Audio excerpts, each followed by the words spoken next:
Hi. So I'm starting off this series on best tips by completely cheating on the concept, and I recognize that. I know I told everybody else to do 30 to 60 seconds, but I have an idea that I think needs some examples, and so I'm going to give you one idea in 30 or 60 seconds and then 5 examples of it. For the idea, I really want to emphasize the fact that as mediators, often we can learn more from looking in areas where people study completely different kinds of disciplines than we can from actually continuously going to more training that is mediation specific or negotiation, conflict resolution specific. Actually challenging our assumptions about how we learn about different types of topics, how we think about them. It's much easier to do that by trying to make connections with other areas of studies where people have actually looked at some similar kinds of things. So my 5 examples of just different kinds of ways you can think about this idea of cross-pollinating across disciplines and bringing information to our mediation or dispute resolution practice. I would say first, start by having a look at the work that Ben Ziegler does on his blog, Collaborative Journeys. Ben's work is exactly an example of what I'm talking about.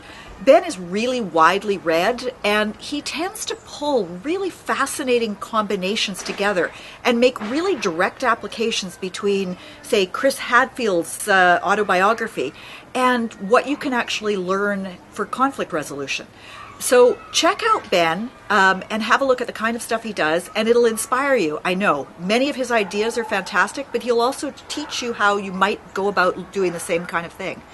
Similarly, Wendy LaCusta, many of you know her. She's been a mediator and mentor in this community for so long. And one of the things that's really exciting with Wendy is the way she pulls in such diverse areas of practice. Many of you will have seen her video on magic and mediation, where she actually talks about the way you could do magic tricks in a mediation. Well, it happens that in September 29th, Wendy is leading a book club where she's talking about conflict resolution skills, but not by having people read a book about conflict resolution skills, by having people read the #1 Ladies Detective Agency and talk about how viewing that through a conflict resolution practitioner's lens actually allows you to learn more about conflict resolution and about transparency and approaches to communicating with people. So another excellent example. So another area that we don't usually think about when we're thinking about dispute resolution, mediation, and where do we get ideas for that is gaming. I'm talking both online games and also tabletop games, really any kind of game. And one of the places you can find out some more about just how games might influence mediation, ways that they might influence conflict resolution, is actually at this conference. Darren Thompson is going to be producing a panel, looking at some of the really interesting literature that we're getting coming out about games.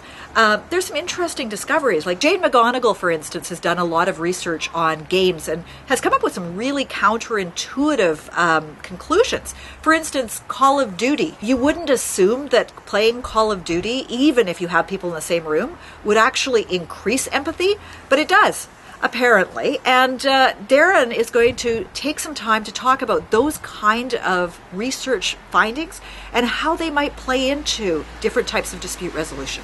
I was always fascinated by Margaret Bowden's research, so if you're more interested in doing something where you're kind of just looking at research in another area, Margaret Bowden works in artificial intelligence, and the kinds of things that she does, she is looking at how do you actually train a computer to be creative and generate cool ideas.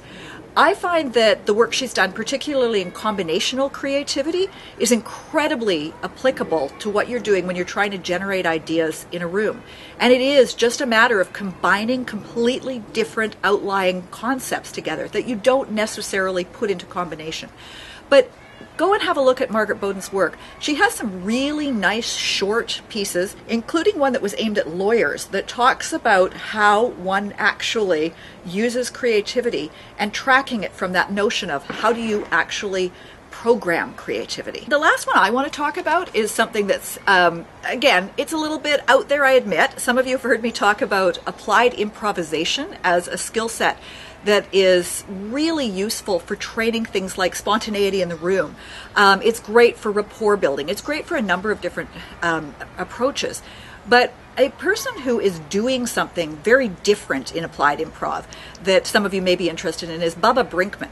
He does what is often improvisational rap music. Now, he's also really well known for the rap music that he does that is peer-reviewed discussions of scientific principles, including things like evolution or Rap Guide to Religion. He has a number of these out there. But as part of his show, he often actually improvises a rap that is specific to what's going on in the room.